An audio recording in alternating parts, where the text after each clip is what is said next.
Merci beaucoup à tous et à tous d'être présents aujourd'hui pour ma présentation. Tout d'abord, je vais me présenter. Je suis Khalid Nil, je suis doctorant inscrit au laboratoire de géomatique et d'environnement de l'Université Assane Seck de Ziguinchor, au sud du Sénégal. C'est un réel plaisir de partager avec vous mes travaux qui portent sur le développement de la culture de l'anacardier dans le département de Ziguinchor, évolution spatio-temporelle, facteurs et impacts environnementaux et socio-économiques. Ce travail est structuré.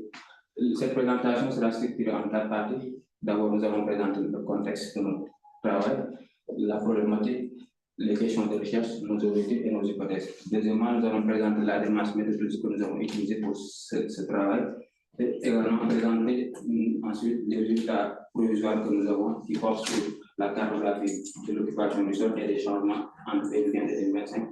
Et enfin, présenter les résultats attendus par rapport aux données qui sont déjà, que nous avons déjà et qui sont en cours de traitement. Notre travail s'articule autour d'un contexte caractérisé par des changements de l'occupation du sol, notamment d'une couverture forestière. Et c'est dans ce contexte que les travaux de Curtis et al. Montrent que l'agriculture constitue le principal moteur des pertes forestières au niveau mondial. Ainsi, entre 2001 et 2015, 27% des pertes forestières sont imputables à la déforestation permanente. Et cela, c'est uniquement pour la production de matières premières agricoles, soit près de 5 millions d'hectares sont convertis chaque année. Et au niveau régional, au niveau régional, la situation est très contrastée. Et là, on voit en Asie du Sud-Est, l'huile de palme et le caoutchouc dominent là-bas avec plus de 39 millions d'hectares de forêts converties entre 2001 et 2015. Et aussi en Amérique latine où l'expansion du soja et l'élevage bovin qui également ont profondément remodelé les paysages amazoniens. Ce qui attire ici notre attention est le fait que certaines cultures comme le cacao, l'avocat et l'anacardier qui nous intéressent ici commencent à émerger petit à petit au niveau de la zone tropicale. Et ces types de cultures-là, leurs effets sont difficilement détectables avec la télédétection. Et ils constituent une menace majeure pour la biodiversité tropicale. Et au niveau continental, cette anacarde dont je parlais tout à l'heure est introduite en Afrique et en Asie vers le XVIe siècle et sa diffusion en Afrique évolue d'une manière très, très exponentielle, de sorte qu'il est passé de 300 000 hectares en 1988 à 4,7 millions d'hectares en 2018, soit une multiplication de 15 en 30 ans. Et toutefois, 9 des pays, au niveau des top 20 des pays producteurs mondiaux, 9 sont des pays africains. Et l'Afrique de l'Ouest, à elle seule, supporte 45% de la production de noix de cajou au niveau mondial. Cette production est faite globalement par la plupart des pays de l'Afrique de l'Ouest, et notamment la Côte d'Ivoire, qui est le premier producteur mondial, a vu ses superficies d'anacardier évoluer de 20 à 700% en 35 ans. Le Bénin, qui est le 4e producteur mondial, a vu ses superficies doubler entre 2015 et 2021, soit 55% sur des empiètements notés sur les zones protégées. Et au niveau du Burkina Faso, nous avons constaté une évolution de 40% des superficies de l'anacardier en 2025. Le Nigeria également a constaté plus de 632% en 30 ans sur l'évolution des surfaces d'anacardier. La Guinée-Bissau, qui est un pays voisin du Sénégal, a constaté une perte de 77% de ses forêts denses. Au niveau du Sénégal, l'anacardier est introduit vers les années 1914 et cette culture s'est rapidement installée en Casamance vers les années 1970 et c'est imposé comme étant une culture de rente. Et c'est dans ce contexte que le programme d'appui au développement économique de la Casamance, appelé le PADEC, en 2007, a montré que plus de 25 000 producteurs étaient concernés par cette filière et elle couvrait plus de 60 000, presque 60 000 hectares concentrés dans les régions de Sédhiou, Kolda et Ziguinchor au sud du Sénégal et Fatick au niveau de la partie ouest du Sénégal. Les exportations du Sénégal également sont passées en 2011 de 19 000 tonnes à 160 000 tonnes en 2024, soit une multiplication de près de 8. Cette situation également inquiète et nous pousse à nous interroger sur la manière dont ce type de culture reconfigure ou affecte le paysage de manière générale. Notre zone d'étude est le département de Ziguinchor, situé au sud du Sénégal et en Casamance, et qui est frontalier avec la Gambie au nord et la Guinée-Bissau au sud. Cette zone couvre une superficie de 1136 km² et une population de 275 500 habitants, soit une densité de 245 habitants, qui est le département le plus peuplé de la Casamance de manière générale, et appartient au domaine climatique soudanien à influence côtière. Cette zone a une pluviométrie allant de 1200 à 1500 mm par an et est caractérisée par l'alternance de deux saisons qui sont contrastées: une saison sèche de novembre à mai et une saison de pluie de juin à octobre. L'ensemble de ces éléments nous pousse à nous interroger sur dans quelle mesure l'expansion spatio-temporelle de l'Anatalie dans le département de Ziguinchor génère-t-elle des arbitrages entre le développement économique, la préservation de l'environnement, la sécurité alimentaire, l'équité territoriale, et quels sont les déterminants structurels. Premièrement, il s'agit de s'interroger sur comment cette expansion modifie-t-elle l'usage des sols. Deuxièmement, quel effet cette expansion a sur la biodiversité, la génération électrique et les sols. Quelle est la contribution de l'Anacadie sur la résilience économique, également sur la souveraineté alimentaire? Quelles sont les pratiques et les scénarios d'aménagement qui permettent de concilier les objectifs, à savoir le développement économique, préservation de l'environnement, sécurité alimentaire, équité territoriale, et quelles sont les sécurités territoriales? Et cinquièmement, quels sont les leviers pour orienter cette filière vers une trajectoire beaucoup plus durable? L'ensemble de ces questions, pour répondre à ces questions, nous sommes fixés comme objectif d'analyser le développement de la culture de l'Anacadie dans le département de Ziguinchor à travers une approche spatio-temporelle multidimensionnelle, en mettant en évidence les facteurs déterminants et ses impacts socio-économiques en vue de formuler des recommandations pour une meilleure gestion.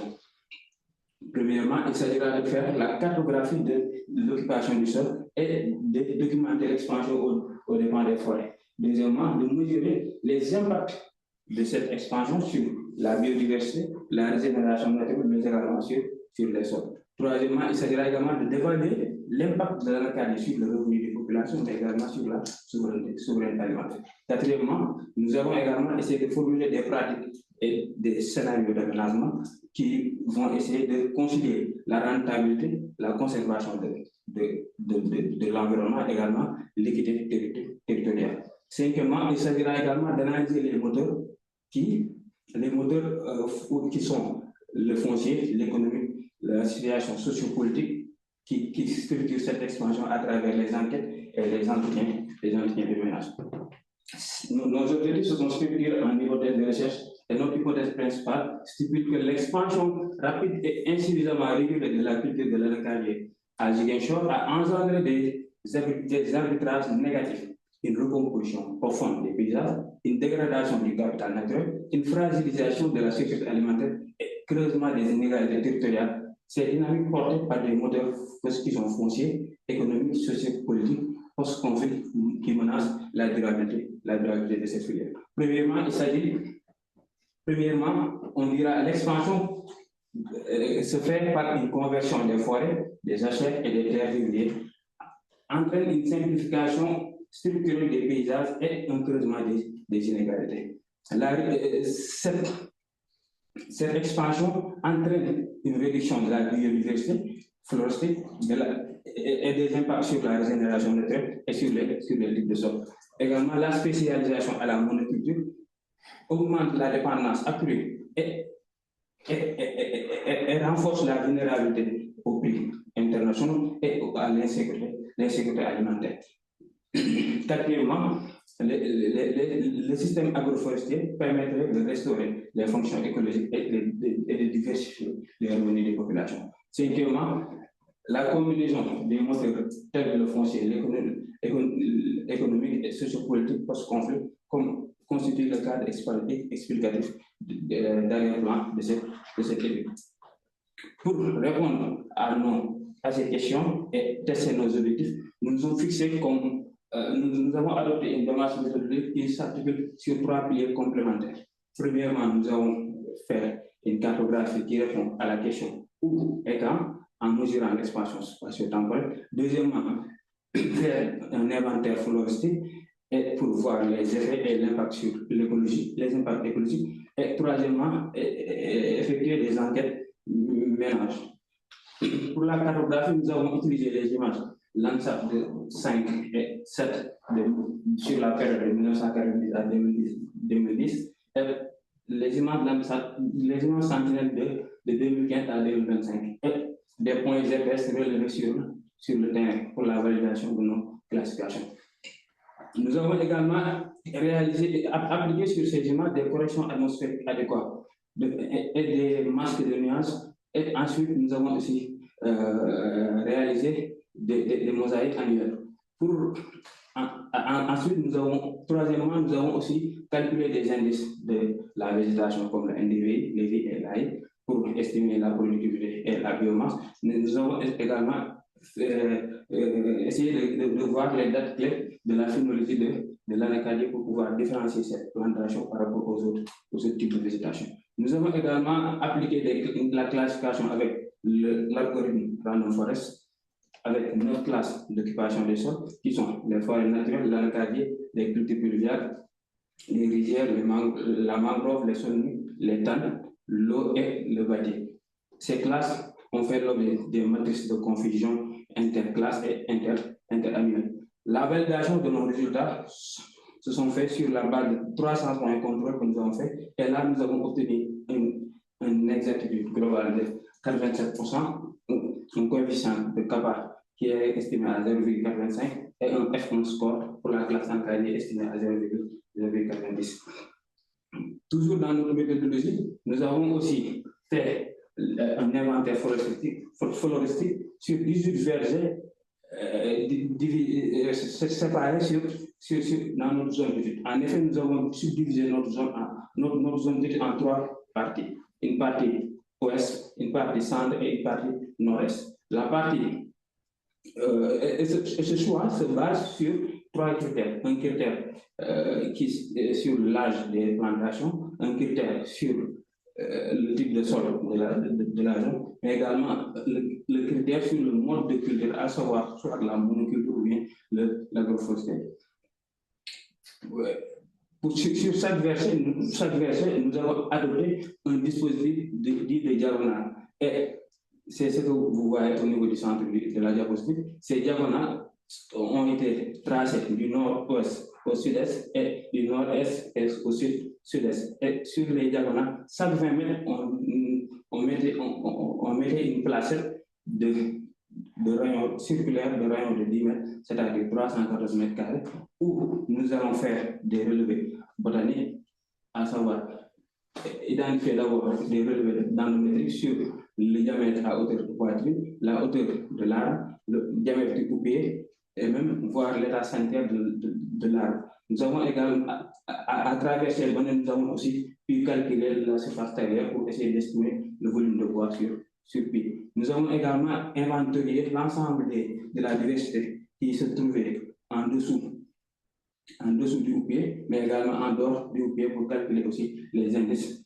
floristiques. Nous avons également estimé le taux de régénération pour également essayer d'avoir une idée sur la reconstitution forestière.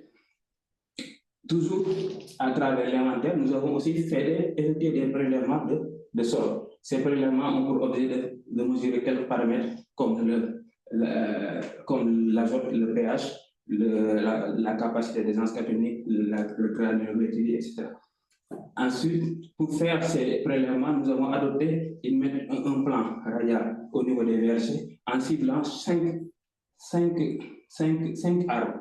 Et au niveau de ces arbres-là, on suivait un plan radial en prenant les échantillons au niveau en suivant le système racinaire de l'arbre, en prenant au niveau de la moitié du rayon du pied, au niveau de l'extrémité du rayon, et encore pour pied également qui est appelé de R, ce qui nous donnait 3 échantillons composites au niveau de chaque verger qui est multiplié par le nombre de vergers, et nous nous sommes retrouvés avec 54 échantillons de sol.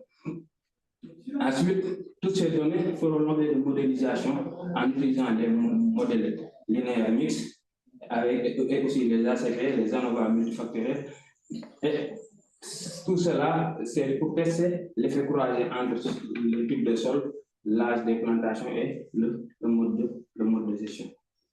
Toujours dans le cadre de notre méthodologie, nous avons aussi effectué des enquêtes méthodologiques et fait le traitement des données climatiques à travers une approche mixte quantitative, qualitative, croisée avec les séries climatiques issues de l'Agence nationale de l'aviation civile et de la météorologie sénégalaise de 1990 à 2024. Pour déterminer le taille de notre échantillon, nous avons utilisé la formule de quotient qui s'écrit n égale z au carré multiplié par p facteur de 1 plus p retour au carré.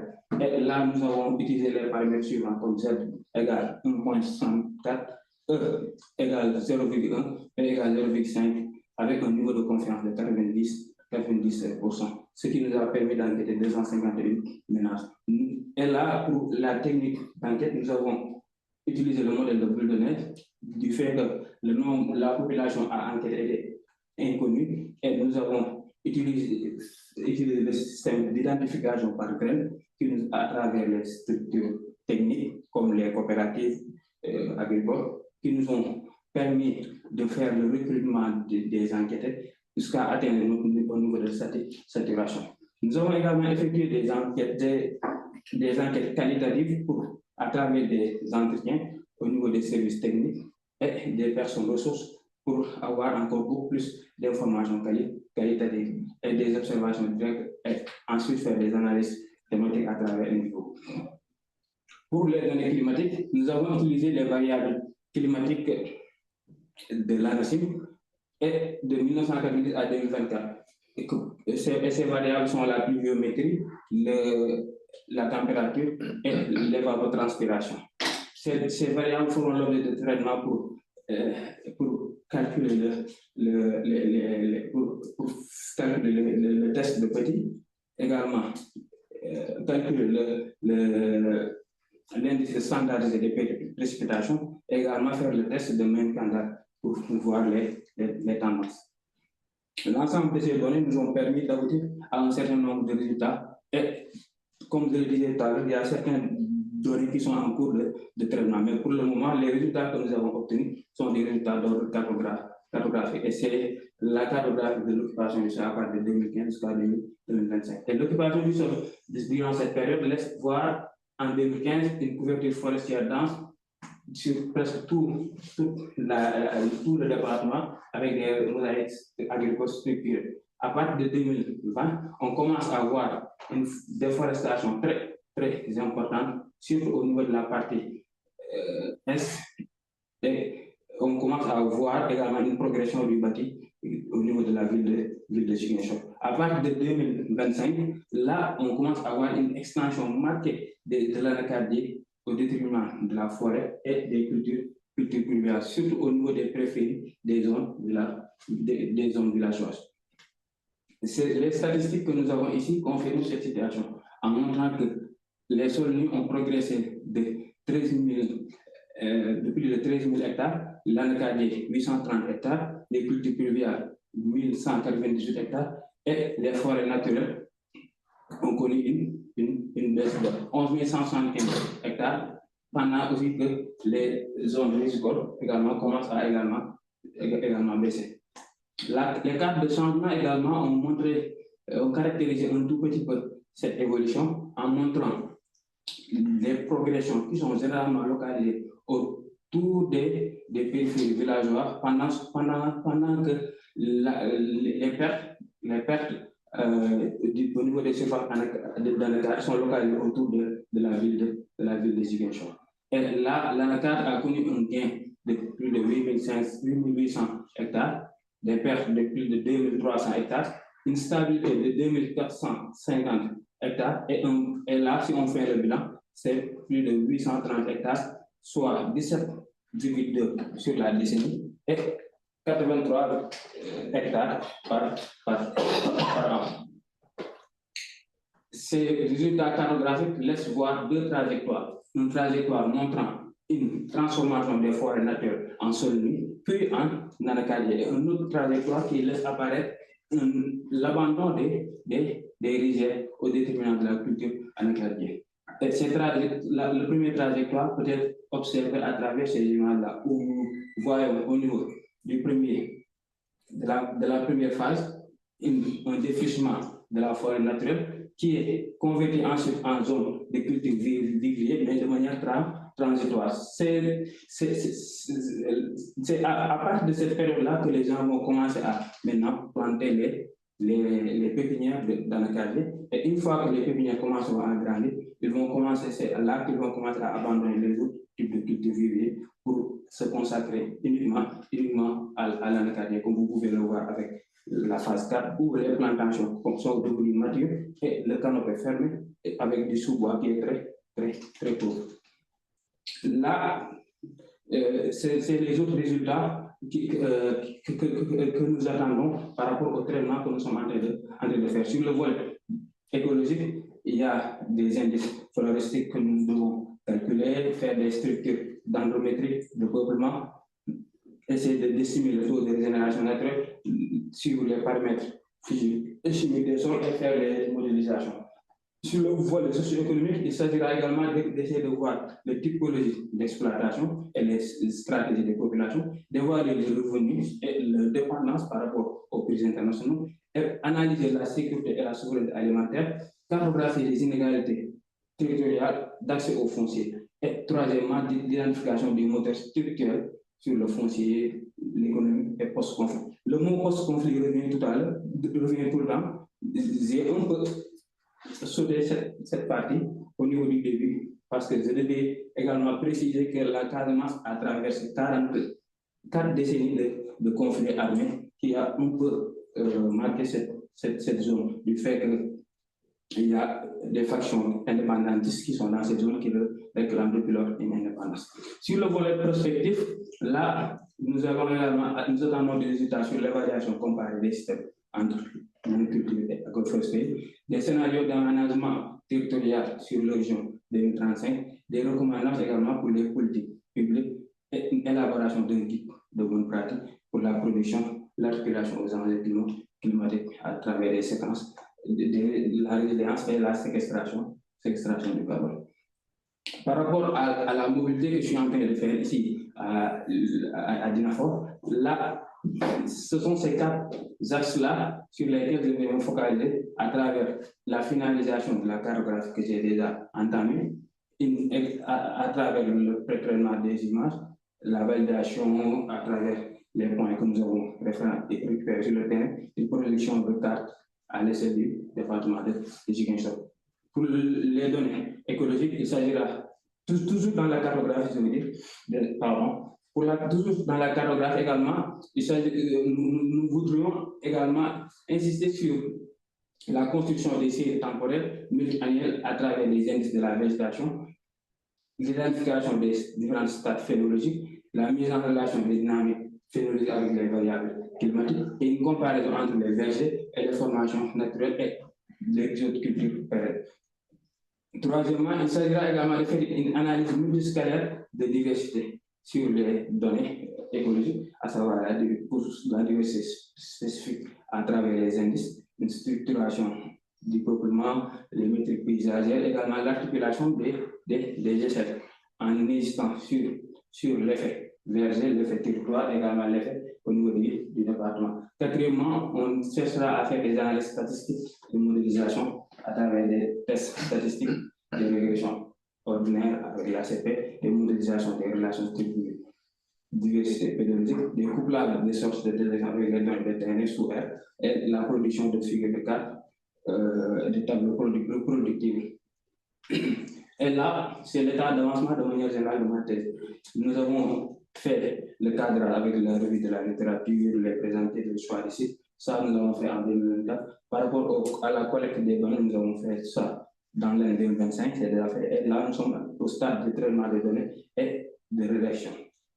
Et d'ici la fin de 2026 et début 2025, nous comptons boucler tout ça. Et là, il faut retenir qu'actuellement, la thèse fait l'objet, il y a une partie de la thèse qui fait l'objet d'un article qui est en cours de soumission et nous comptons également, lors de notre mobilité également, écrire un autre article par rapport à cette thèse. Et donc, merci beaucoup pour votre